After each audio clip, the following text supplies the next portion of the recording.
I recently interviewed two phenomenal producers at the Amsterdam dance event, Tainted and REYSSR. I wanted to interview them and find out how they went from struggling bedroom producers to getting signed on the world's biggest dance music labels, supported by some of the world's biggest DJs, having their very own radio shows and even playing at festivals. We go into their personal stories and their backgrounds, how they got over struggles in the industry, technical tips on music production, networking, self-promotion, and so much more. This was an absolute joy for me as both of these guys are alumni from our Music Production Accelerator program, so to hear and see their music making waves in the industry is genuinely absolutely fantastic. And their brand new track Hope is out now on Essentialism, and you can check it out using the link below. If you want music production and industry insider tips delivered to your inbox, you can join our email list for free below. And without further ado, let's meet Tainted and REYSSR. Hello guys. I will. I'm joined here today by both Tainted and REYSSR, whom I've known for a couple of years each. We've known each other for a while now. Yeah. And we're here in Amsterdam at ADE, of course. So I'm just going to introduce the guys and they can let you know what music they make if you haven't heard it yet, but of course you can check out their stuff below this video. So let's start with Tom. How would you describe your music, sir? I would say it's anything melodic, progressive. I'm doing like, some tracks are more danceable, some are a bit more relaxed. And lately I've been doing more club-oriented tracks. It's like progressive house, melodic techno, anything that has a melodic vibe to it. Nice. And you've been DJing here at ADE and again tonight. Yeah, I've been yesterday at J5, which is a sneaker store. Mm-hmm. That was fun because it's a very small, intimate venue and not many people, but a good vibe. And yeah, tonight we have our own event, which is because I also have this radio show, Red Trail Radio, and we do a Red Trail Radio showcase tonight at 50 Hertz House and Techno Cafe. And yeah, let's see how that goes, yeah. Cool. And REYSSR, how would you describe your music? Yeah, pretty similar to Tom's style. I think that's also the reason why we teamed up now on a new track. I would say it's progressive house music with a trancey touch, because I have my roots and my musical inspiration in the trance scene, inspired by icons like Ferry Corsten and Cosmic Gate. So it's pretty much in that area, like 124 to 128 BPM, and really music that is made for clubs, you know, to play it loud in the club. I mean, I heard the collaboration that you guys did because we had an accelerator retreat in Ibiza earlier this year. Right, yeah. You were working on the track that you guys were collaborating on, and it sounded amazing. I think I told you, I was like, that's a hit. Thank you very much, yeah, thanks. Yeah. So I don't think I actually told you that, but there you go, have it now. And you guys are actually, you know, being supported by some big names. You've had some big names playing your music, haven't you? Which is always nice. Yeah, I had a couple of tracks supported by bigger names. One track got supported by Ferry Corsten on Resonation Radio. I had 2 tracks played by Paul van Dyk. Yeah, Pretty Pink, Hellslowed lately, yeah. So that always feels good if you get some appreciation and plays from the bigger names, yeah. Yeah, it's a good feeling. Yeah. So how important do you think it is to come to places like ADE and rub shoulders with these bigger name artists and your peers? It is very important. The most important thing, I think, is to go and network and actually meet people, you know. It's easy to write on Instagram or so, but the personal connection is something else, so... And yeah, I've been meeting the guys from Hellslowed, for example, a couple of times now, last year and this year also. And it's always good to talk to them and keep in touch. And the gig I played yesterday, that was actually people I met last year at ADE. And they organized the event and invited me to play. So go out and connect with people. That's the thing to do, I guess. Yeah. Do you agree with that, REYSSR? Absolutely. I think it's the event of the year for me always. And I was here for the first time 2 years ago, when I met the whole EDM Tips crew. That was kind of the initial start. And now every year you see things kind of progressing. You know, last year I was here. I released a bigger track with a Dutch label, Essentialism. I actually kind of closed my first gig in Switzerland with a major festival. So every year you see things progressing and it feels like being in a different place here, you know. It's all about music. It's 1 week, you dive into it and you just enjoy it, yeah. Cool. So what tips do you have for anyone who's thinking about coming to ADE? Are there any expert tips? I mean, from my perspective, I can say, don't get really drunk on the first night. That's my tip. That's a good advice, yeah. Yeah, I would say just go and hang out, see what events are interesting to you, and then go to parties that are interesting and meet people and hang out at the Anders Hotel. Don't expect too much if you're coming for the first time. Just enjoy it, enjoy the vibe, and then you will see how many people you see there. Sometimes it's like Instagram in real life when you meet people, and yeah, just come and connect and take a few events, pick a few events, go there. And meet people, yeah. Cool, sounds good. So let's get into some production nitty-gritty. If you guys were to say there was one thing that you'd have told yourself when you were starting production, one thing that you wish you could have told your beginner self, what would that be? Let's go with Tom first and then ask REYSSR. Yeah, I would say go out and search for help. Because when I started, there wasn't that many YouTube videos yet. And yeah, I had to figure out a lot myself, and that's actually, it's a lot faster if you can find someone who can give you some advice in the beginning, and that gives you kind of a head start, you know, and that's really important, I guess. And now you have endless possibilities with EDM Tips, which is a perfect program, yeah, and then just jump on something like that. Don't try to figure out anything yourself, you know, ask for help if you feel stuck. Yeah. Any particular production tip or advice you'd give your former self? Yeah, I can definitely subscribe to what Tom said. I think from my side, it's something really regarding the signature sound that we always talk about, you know, like what defines you as an artist and your music.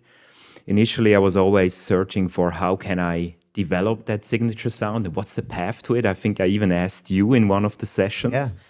But then over time, I realized you make tracks, you use sounds, and you probably use sounds over and over again in your tracks.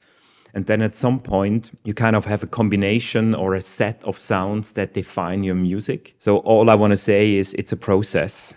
So it's not that, you know, you find that from day one, but you make tracks, you make collaborations, and at some point, you kind of find out what defines your music. And it's a natural process. I think it comes naturally. Yeah. And it takes time. And something that I remember we spoke about on a call a couple of years ago was your artist brand as well, the REYSSR brand. And why don't you tell people a little bit about that? Because it's all about, you know, the mountains, and that was quite inspiring. Exactly. Yeah, for those who don't know, I live in the Swiss mountains. We moved there like 1.5 years ago from the buzzing city of Zurich. Now we live in a pretty big ski resort. It's a different vibe up there, but it also gives me inspiration for my music. I mean, seeing this raw nature around you every morning when you go to the balcony, it's just mind-blowing. And I kind of want to reflect that in my music as well, in my brand. If you go to Instagram, you can also see some nice scenery. And I also baked it into my new radio show, Summit Sessions. So it's just kind of a link between the place where I live, the energy that it gives me, and the things that I do musically. It's fantastic, you know, the way that it all links together with the imagery and the music. It's nice. And you mentioned your radio show, Summit Sessions. A nice, good name as well, given where you live. So, yeah, maybe give us a little bit of info about that. We can link to that below as well. It's a monthly radio show. It's broadcasted on data transmission first. I think it's always the first week of the month, the Thursday evening. And what I do in parallel to that on YouTube, I shot some drone footage up in our mountains. So I kind of combine that drone footage with the radio show. So it gives you both. It gives you good progressive house music, melodic techno, but also it shows you the scenery of the place where we live, which for me is, kind of all comes together. Okay, cool. Yeah. So we'll link to that below, absolutely. Thank you. And do you have a radio show as well, Tom? Yes, I have one as well. It's actually also on data transmission. It's on a Friday night, always the first Friday in the month. It depends on how the days go, but regularly, yeah, that one. It's 9 p.m. UK time. And what's the name of it? It's Red Trail Radio. Actually, it's a similar story. It is because we have a logo also with mountains, because one of my hobbies is mountain bike riding. So initially I wanted to do a mountain bike blog and build my own bike and do a blog about this. And I built the bike, you know, but I never did the blog. But I had a logo designed, and then I just took that logo and renamed it. And yeah, because I liked it, and yeah, that's how I got to use the name Red Trail, yeah. Excellent, cool. So yeah, we'll link to both those radio shows below.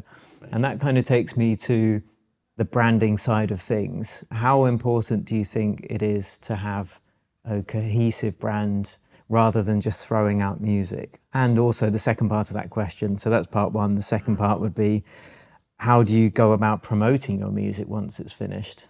Good question. Yeah, it is really important to have a brand and to have like a consistent story and maybe a visual identity. To be honest, I still struggle with these things sometimes, and I guess it's really important to put your face out also. To show your face and be there because so people can connect with you. And it's harder if you don't want to have your face on the internet. I think it's really hard. Right. Yeah, you probably have to put a bucket over your head and something like this. Draw some cross eyes on it.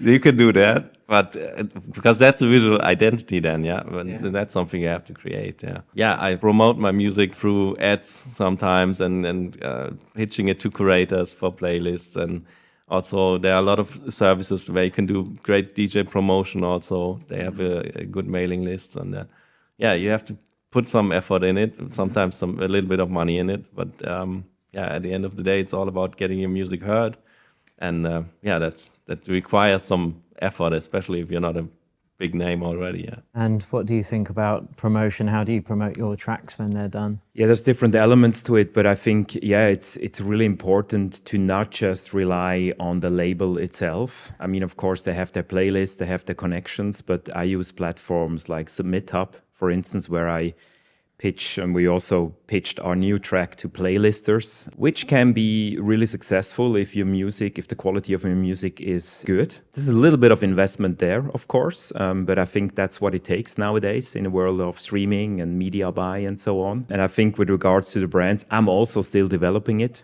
So I'm still far away from, having figured out everything exactly. But I think there is some effort definitely needed, regardless of what label you release on or how you release. I'd agree with that, especially what you were saying about putting your face out there nowadays. Yeah. And I was in a meeting with Data Transmission yesterday, actually, in Beatport.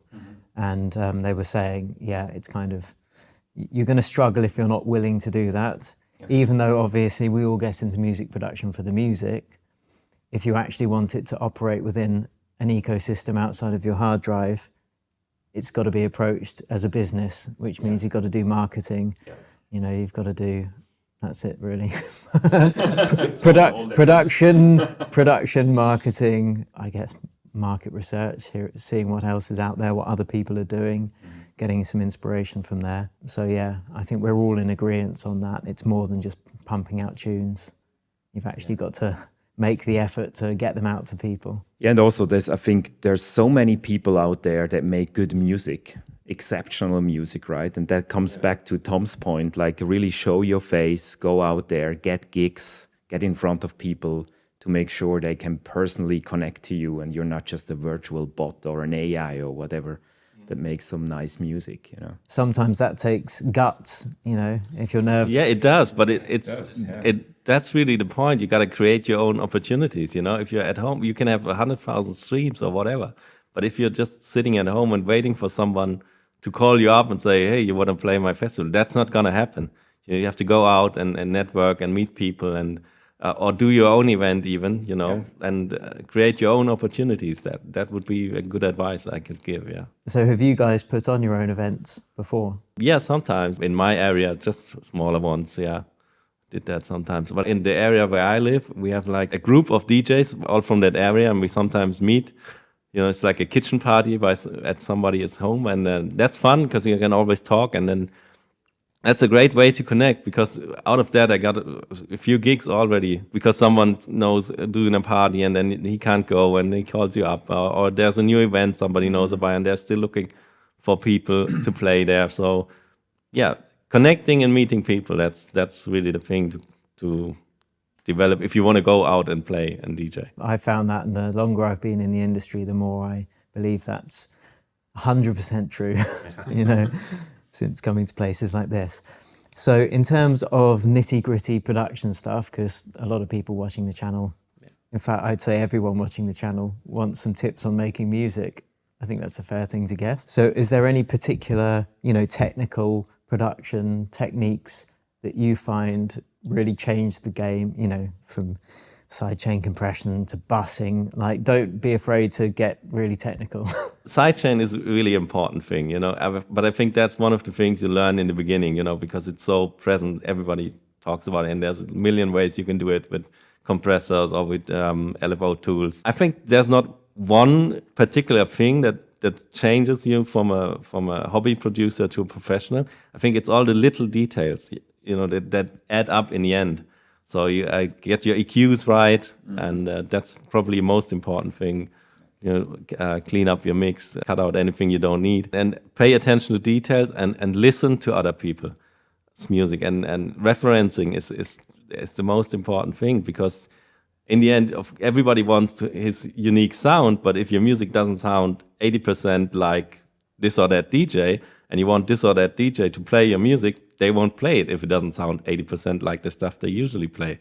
So you really got to focus on sound design and pick the right samples, so to match the vibe of the music you want to make. Yeah. Nice. Great tips there. What would you say, REYSSR? Yeah, so many great things already mentioned. But I think I also told you in our sessions this whole X-ray technique, like doing a track teardown, identifying the elements that are in there, mix levels, and so on. I think that's absolutely essential to master that, because only then you can develop your own stuff. Right, and then it can still be a completely new genre or a completely new kind of sound that you go for, but you need to master that first. I think that's important. And for me, what kind of was the game changer as well with EDM tips, the whole frequency spread, like making sure that, that your bass sits where it needs to be, that you filter your lead sounds, so that it doesn't clash, and that you can really cover the full spectrum and every element sits in its own place. For me, that was something I didn't even think of before when I was a bedroom producer. And that was what kind of completely changed the game, because suddenly it sounds good when it's played on big speaker systems and it doesn't sound muddy anymore. That's like having an analyzer on the reference track and then an analyzer on your track, and then you can kind of see where yours is lacking. Exactly. Yeah. Yeah.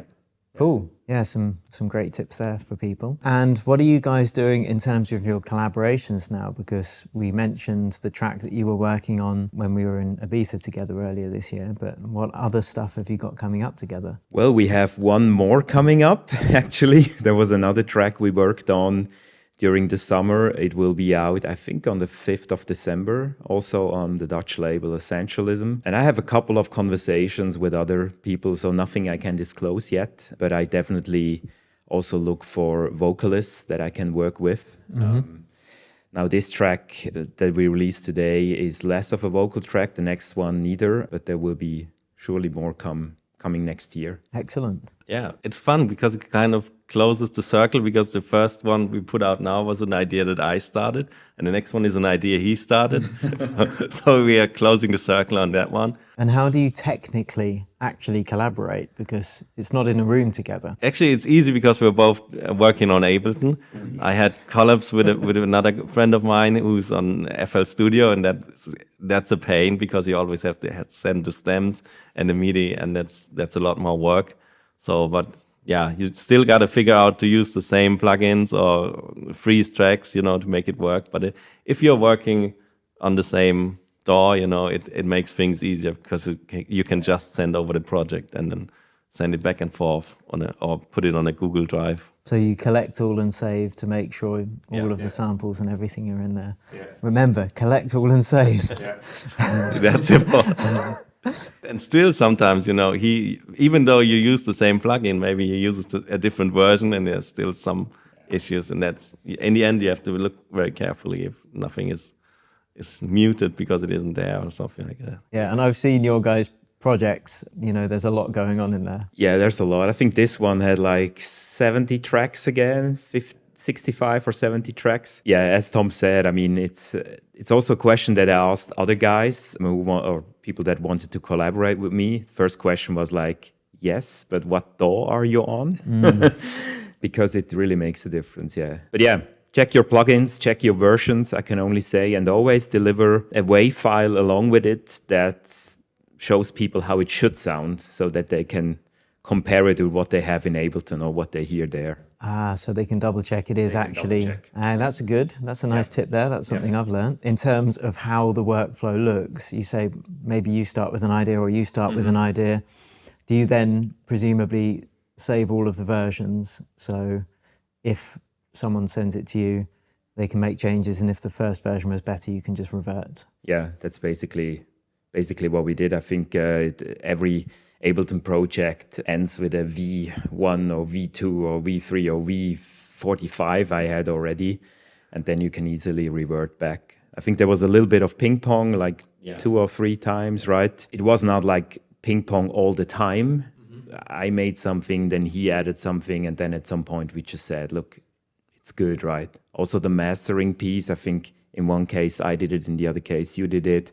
So it was really centralized with one person, because otherwise it's difficult. Okay, yeah. So what, one person will mix and one person will master? Could be, exactly, yeah. So hopefully you only have one file called final mix, not final, definite final V1. Mix. Yeah, absolutely, definitely the final mix. Exactly. Version 12. Yeah. Exactly, yeah. Yeah. And what advice, I guess, before we wrap things up, what advice would you give to anyone over and above the technical stuff that we've talked about in terms of mindset if you're starting out? Because there's a lot to learn in music production, and it can be quite overwhelming. Yeah, I think don't pressure yourself too much. It's a journey. It's like a marathon. It's not a short race. It's a constant journey. You always learn, even if you already released tracks. There's still so much to learn. And just never quit, If that's the one thing you love, making music, just don't quit, because it might be next week something good happens, and then there will always be ups and downs, It's really a roller coaster ride sometimes, because sometimes you're excited because you signed a track, but after you sign it, there's months of silence until the track actually gets released. So it's like up and down, and just be consistent and put the work in. Yeah. Thank you. Great advice. Yeah, never stop. Keep releasing. I think that's really important, because your next song could be the next hit. You never know, right? Maybe it resonates well with people. Another track that you thought would resonate well didn't. So I think that's really the thing, And so many people give up. So many people give up along the way. And if you're the one, or that 1% that keeps going, then I think success eventually will come. At least that's what I tell myself. I think it's important for the mindset, It's the same with many other things, like in your day job, you set yourself some goals and you pursue them, and no matter what. I think it's very much similar in other areas of your life as well. It's a mindset thing, as you said. I agree. I mean, one of the best pieces of advice I got from a mentor was, you only fail when you give up. Yeah. Otherwise, true. You're learning and you're continuing, so you're not failing. It's just when you give up. That's the only time you can fail. Absolutely, yeah. Cool. All right, well, thank you so much for your time. It's been lovely to see you both Will. again. Yeah, pleasure. Thanks. A huge thanks again to Tom and Marco for taking the time to do this interview with me. And if you've got any questions for either the guys or me, let us know in the comments below and we will do our best to help. As I said, both of these guys went through the Music Production Accelerator, so if you do want help with your music and getting to a professional level, then you can check the details out below. Now, I actually caught up with another producer in the exact same room and talked about her journey from complete beginner to getting signed to her dream label and touring the world with people like Ben Boma. So you can check that interview out right there.